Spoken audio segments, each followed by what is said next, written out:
A brand new Bungie weekly update has just been released, unveiling a bunch of new official Destiny 2 information. This is combined with Game Informer revealing a ton of brand new Forsaken expansion information. All of this is going to make for a pretty spicy news update, so let's get started. What is up, guys? Rick here, and today we have quite a lot of brand new Destiny 2 information. Now, just before we dive into it, guys, if you're looking for some amazing gaming headphones, including the ones I personally use and love, the A40s, I'm partnered with ASTRO, so check the link in the description down below. Save some money and help me out. That's the definition of a win-win right there. Now, first off, we have a little bit of housekeeping information for anyone who is behind. So, Future War Cult won last week's faction rally, so head over to the Future War Cult vendor and you can purchase a pretty crisp sidearm. It's basically the last hope with kill clip, and that's a pretty deadly combination. Expect to see this a lot more in PvP, and even if you didn't pledge to Future War Cult, you can pick it up for 50,000 Glimmer. If you did, it's only 1,000. So next faction rally, it's really all on New Monarchy. Can they step it up and win one as well? Or will one of the previously dominant factions win again?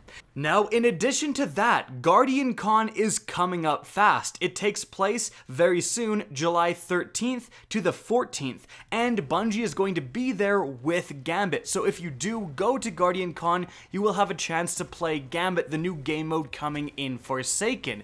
In addition to that, there's going to be a Gambit exhibition tournament July 13th at 6 p.m. Eastern on the Guardian Con Twitch and the other various streaming services that they're active on, so you can watch everyone play Gambit as well if you need to get your fix. Also, I am absolutely going to be at Guardian Con. If you want to say hi to ya boy, definitely follow me on Twitter at Rickakis. I'm going to be keeping it updated with what I'm doing throughout the day.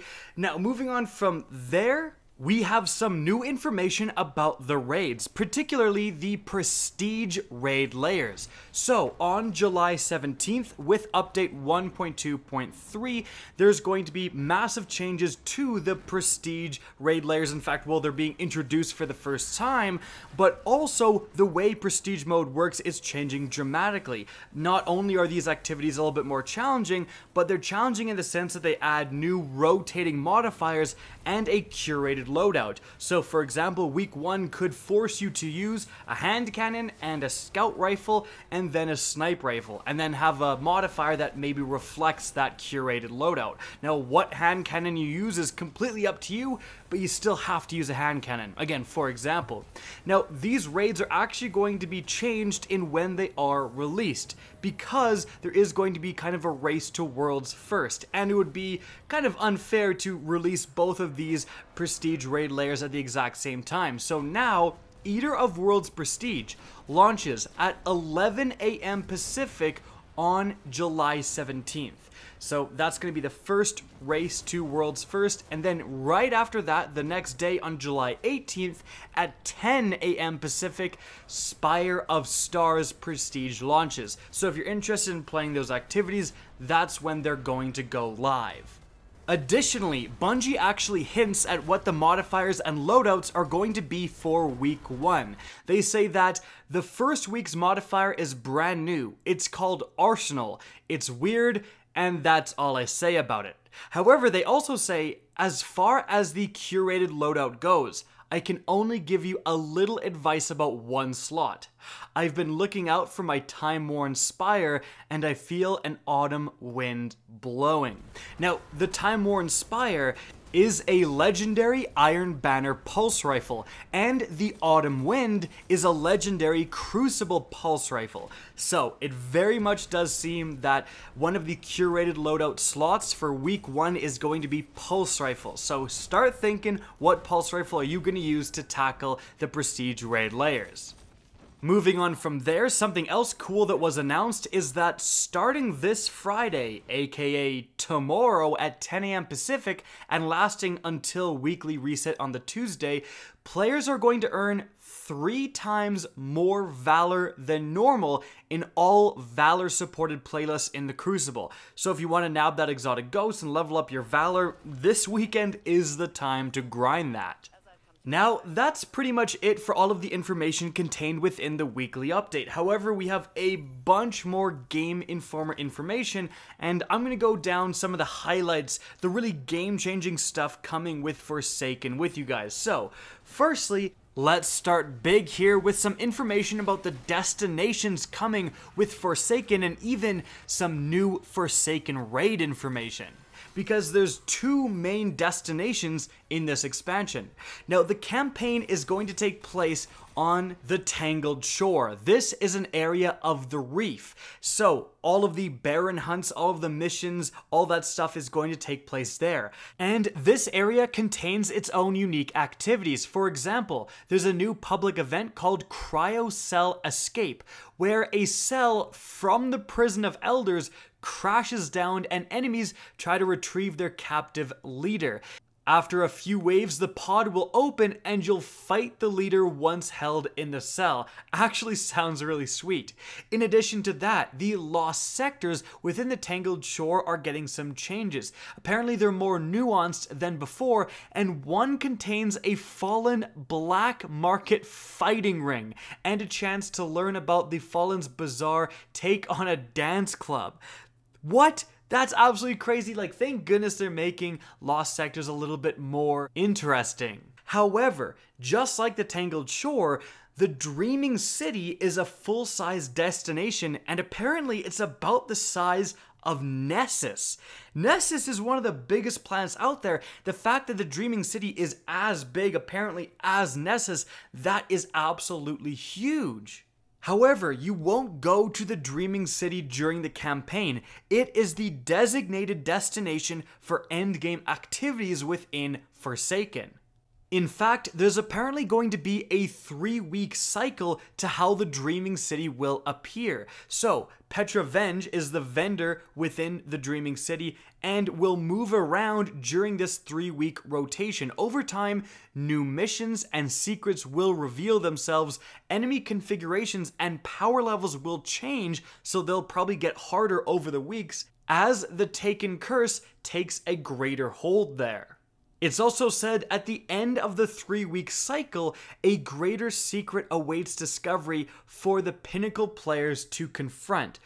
Now that is really interesting, because when Bungie refers to Pinnacle activities, they are very often referring to raids. Therefore, after this 3-week cycle, is that when the raid is going to be released?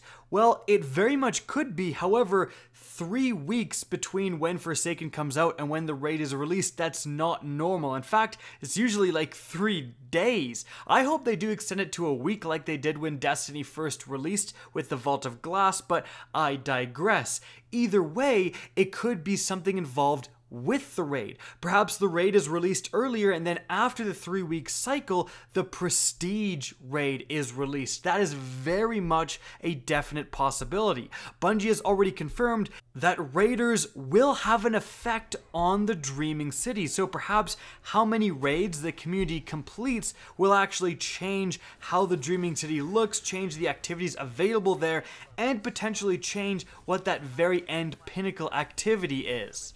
In fact, speaking of the raid, we have some more information about that as well. Firstly, with Bungie referring to the split between the Tangled Shore and all the campaign stuff happening there, and then the Dreaming City, where a Taken Blight is affecting it, it seems to be that the raid, if it's taking place on the Dreaming City, which we know 100% it is going to be Taken focused and not Scorn focused, not based on the new Fallen faction. That's really interesting, but this relates to some even more information we have about the raid, because according to Game Informer, the new raid isn't necessarily accessible by its own separate hub. Rather, it takes place in the center of the Dreaming City in a place called the Keep of Voices. And this new raid will continue the narrative introduced with Uldren's madness in the campaign, and reveal the greater threat looming behind the curtain. That is actually some big information. Frankly, that's really the only information we have about the raid so far. We went from nothing to now knowing that the campaign is actually a jumping off point for this raid. This is pretty big. This is like the first time this has happened since, you know, the Taken King, with you fighting the better, you know, ascended version of Oryx. Now, in Forsaken, we have the main bad guy being Prince Alduin during the campaign, but the fact that this refers to his madness means that it probably isn't him. He isn't just this massive, terrible person who killed Cade 6, spoiler alert, but rather, he is someone who is corrupted by something, and it very much sounds like he is corrupted by the Taken. Now, this is a big deal because at the very end of the Destiny 2 campaign, we saw the Traveler's Light exploding outwards, and at the very end of that sequence, it hit these ships that started to turn and head towards Earth, hinting at the next big enemy we would face. Now, that seems to be Savathun, or however the heck you pronounce it. But Savathun is Oryx's sister, I believe, and she is this huge, powerful being, another kind of hive god, again related to the Taken. In fact, we see a lot of Taken enemies in Destiny 2 right now that you can go and fight that are Heralds of Savathun. Like, that's what they're named. And so the fact that this is hinting that the campaign and the enemies in the Forsaken expansion isn't just going to be the Scorn and Prince Alduin, but rather there's something maniacal, there's something Taken behind the scenes. Like, we could actually see a raid confronting Savathun, and that is coming a lot earlier than I think a lot of people expected when Forsaken was first revealed. But there seems to be much more of a Taken theme than it may initially appear, which is really cool. Now, moving on from there, one of the most exciting features coming in Forsaken is the addition of 9 different supers, and they are coming in the form of 9 different, codexes, 9 different attunements that actually contain a bundle of perks. In fact, there's a new melee ability for all of the 9 different supers as well, and a unique perk that's very exciting. If you guys want to know what they are, I've done a video showcasing literally all 9 of these different supers and all the perks associated with them, so definitely check that out. But something interesting to note is that on day 1, when Forsaken launches, only 3 new subclass trees will become available, and then over the next few weeks, more subclass trees can be earned. That's interesting. I'm not sure I'm 100% on board with that because, of course, if you watch, for example, my video on that and you see a certain subclass and you're like, this is the new super I want to rock, and you can't even rock it when the expansion comes out, that's going to be somewhat annoying. But in the same vein, it does give players something to do for multiple weeks, earning these new supers and kind of new subclass nodes. And so guys, that is it for the video. I hope you enjoyed and found this informative. If you did, please remember to help me out by simply rating and especially sharing this video. If you guys want to see more Destiny 2 content similar to this, don't be afraid to slap that subscribe button. And if you guys want to get in touch with me and keep up to date with the latest channel activity, the best way is to follow me on Twitter at RickCacus. That's linked in the description down below, as is my Twitch channel, which you can also follow. Again, I hope you enjoyed the video, and as always, have a good day.